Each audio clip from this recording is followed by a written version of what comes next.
Joseph رالوسی new York کے اساطیری داستانوں کے کرداروں کی طرح شہرت رکھنے والے اسٹاک ٹریڈر بوزی کا ڈرائیور تھا۔ اس کا سارا دن بوزی کو نیو یارک شہر میں ایک جگہ سے دوسری جگہ لانے اور لے جانے میں گزر جاتا۔ یہ اگست 2009 کی ایک شام کا ذکر ہے۔ کام ختم کرنے کے بعد جوزف نے مین ہیٹن کی ایک کار واش میں اپنی گاڑی دھوئی اور بروکلین کی طرف چل پڑا جہاں اس کا گھر تھا۔ اسے بہت تھکاوٹ اور سستی محسوس ہو رہی تھی۔ کام ختم کر کے وہ خوش تھا کہ اب گھر جا کر آرام کرے گا۔ وہ شادی شدہ 2 بچوں کا باپ اور ایک عملی انسان تھا۔ اسے کسی بات کا خوف نہیں تھا۔ اس کا خیال تھا کہ اس کی تھکاوٹ اور سستی خود بخود دور ہو جائے گی، لیکن وقت گزرنے کے ساتھ اس کی طبیعت خراب سے خراب تر ہوتی چلی گئی۔ جب تکلیف ناقابل برداشت ہو گئی تو اس نے بیوی کو فون کیا۔ بیوی نے اسے وقت ضائع کیے بغیر ہسپتال جانے کا کہا، لیکن جوزف میں مزید گاڑی چلانے کی ہمت نہیں تھی۔ جوزف کی بیوی نے فوراً اس کے ساتھیوں کو فون کیا۔ ان ساتھیوں نے جوزف کو مین ہیٹن کے ایک اسٹریٹ پر تلاش کر لیا۔ وہ گاڑی پارک کر کے سیٹ پر بے سود پڑا تھا۔ ساتھی اسے نیو یارک کے کلیسائی ہسپتال کے ایمرجنسی روم لے گئے۔ جوزف کے چہرے کا رنگ زرد ہو چکا تھا۔ وہ نرس کو اپنا احوال بتانے کی کوشش کر رہا تھا کہ بے ہوش ہو گیا۔ نرس نے فوراً کوڈ بلیو جاری کر دیا۔ اس کا مطلب تھا کہ مریض پر دل کا دورہ پڑ چکا ہے۔ جوزف کی حرکت قلب بند ہو چکی تھی اور وہ مردہ تھا۔ جوزف کی خوش قسمتی تھی کہ اس کے ساتھی اسے ایک ایسے ہسپتال میں لے آئے تھے جس میں حرکت قلب بند ہونے سے مرنے والوں کو زندہ کرنے والی ٹیکنالوجی اور آلات موجود تھے۔ ہسپتال کا عملہ اس نئی ٹیکنالوجی سے آگاہ اور تربیت یافتہ تھا۔ کوڈ بلیو نشر ہوتے ہی ڈاکٹر اور نرسیں ہر سمت سے بھاگ کر ایمرجنسی روم پہنچ گئے اور انہوں نے فوراً جوزف کی حرکت قلب بحال کرنے کے لیے CPR کا عمل شروع کر دیا۔ یہ ڈاکٹر اور نرسیں اپنے پیشے میں انتہائی مہارت رکھتے تھے۔ اس ٹیم میں ڈاکٹر راہول شرما اور ڈاکٹر پلائیو گاڑیوں بھی شامل تھے۔ انہوں نے جوزف کو اسٹریچر پر لٹا کر اس کی قمیض پھاڑ دی، پینٹ کو کینچی سے کتر دیا اور ڈیفیبریلیٹر یا برقی جھٹکا دینے والی مشین کے گول برقیرے اس کی چھاتی کے جھیل پر لگا دیے۔ جوزف کے جسم کو ٹھنڈا رکھنے کے لیے برف کے تیلے اس کے دائیں بائیں بغلوں کے نیچے رکھ دیے۔ انجیکشن کے ذریعے اس کی رگوں میں سرد نمکین مائع یا محلول داخل کر دیا گیا۔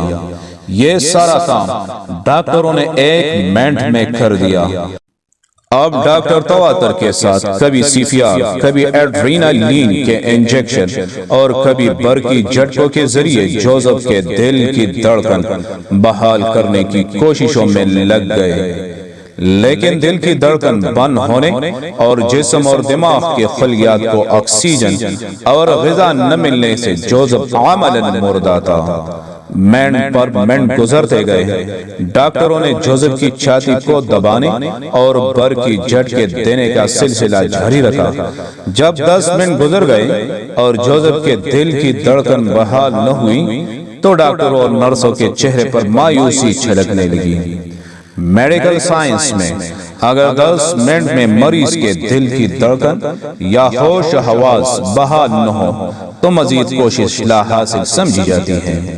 اس کی وجہ یہ ہے کہ دل کی دھڑکن بند ہونے سے اگر 10 منٹ تک دماغ کو آکسیجن نہ ملے تو دماغ کو ناقابل تلافی نقصان پہنچتا ہے۔ ایسا مریض بچ بھی جائے تو باقی زندگی اسے ایک لاش کی طرح بستر پر پڑے پڑے گزارنی پڑتی ہے۔ جوزف کی خوش قسمتی تھی کہ ڈاکٹر کی ٹیم کا سربراہ بہت مضبوط قوت ارادی کا مالک تھا۔ 15 منٹ گزر گئے، 20 منٹ گزر گئے، 30 منٹ گزر گئے۔ ڈاکٹروں نے ہمت نہ ہاری۔ وہ 6 بار برقی جھٹکے دینے کے علاوہ ہزاروں بار جوزف کی چھاتی دبا چکے تھے۔ وہ جوزف کے ایڈرینالین کے بے شمار انجیکشن لگا چکے تھے۔ ڈاکٹر اور نرسوں کے جسم پسینے سے شرابور ہو رہے تھے۔ ایمرجنسی روم میدان جنگ کا سما پیش کر رہا تھا۔ یہ جنگ ڈاکٹر اور موت کے درمیان ہو رہی تھی۔ ڈاکٹر مردہ جوزف کو واپس دنیا میں لانا چاہتے تھے۔ اس کشمکش میں 40 منٹ گزر گئے۔ اگر یہ واقعہ 10 سال قبل پیش آیا ہوتا تو اس مرحلے پر جوزف کے دل کی دھڑکن بحال کرنے کا کوئی فائدہ نہیں تھا۔ اتنا وقت گزرنے کے بعد اس کا دماغ ناکارہ ہو چکا ہوتا۔ ڈاکٹروں کو اعتماد تھا کہ میڈیکل سائنس میں نئی پیش رفتوں اور ٹیکنالوجی کی بدولت وہ نہ صرف جوزف کی زندگی بچانے میں کامیاب ہو جائیں گے بلکہ اسے نارمل زندگی گزارنے کے قابل بھی بنا دیں گے۔ بلاخر 47ویں منٹ پر جوزف کے دل نے حرکت شروع کر دی۔ ڈاکٹر اور نرسوں کے چہروں پر خوشی کی لہر دوڑ گئی۔ اب انہیں یہ معلوم کرنا تھا کہ جوزف کو دل کا دورہ کیوں پڑا۔ غالب امکان یہی تھا کہ دل کو آکسیجن سے بھرپور خون فراہم کرنے والی کسی بڑی شریان کے بند ہونے سے ایسا ہوا۔ جوزف کو ٹیسٹوں کے لیے قلب کی لیب منتقل کر دیا گیا۔ بدقسمتی سے لیب میں جوزف کی حرکت قلب پھر بند ہو گئی۔ یوں ایک بار پھر ڈاکٹروں اور موت کے درمیان رساکشی شروع ہو گئی جو 15 منٹ تک جاری رہی۔ اس بار بھی ڈاکٹر جیت گئے۔ ٹیسٹوں سے پتا چلا کہ جوزف کی کئی شریانیں بند تھی۔ ڈاکٹروں کو یہ بند شریانیں کھولنے میں 24 گھنٹے لگ گئے۔ اس آپریشن کے دوران ڈاکٹروں نے جوزف کے جسم کو آرکٹک سن نام کی مشین کے ذریعے ٹھنڈا رکھا تاکہ آکسیجن کی کمی سے اس کے دماغ اور دیگر اعضائے رئیسہ کو کوئی نقصان نہ پہنچے۔ یہ کوئی معجزہ نہیں بلکہ 20 ڈاکٹروں اور نرسوں کی انتھک کوششوں، میڈیکل سائنس اور ٹیکنالوجی کا کمال ہے کہ 1 گھنٹہ مردار رہنے کے باوجود جوزف رالوسی آج نارمل زندگی گزار رہا ہے۔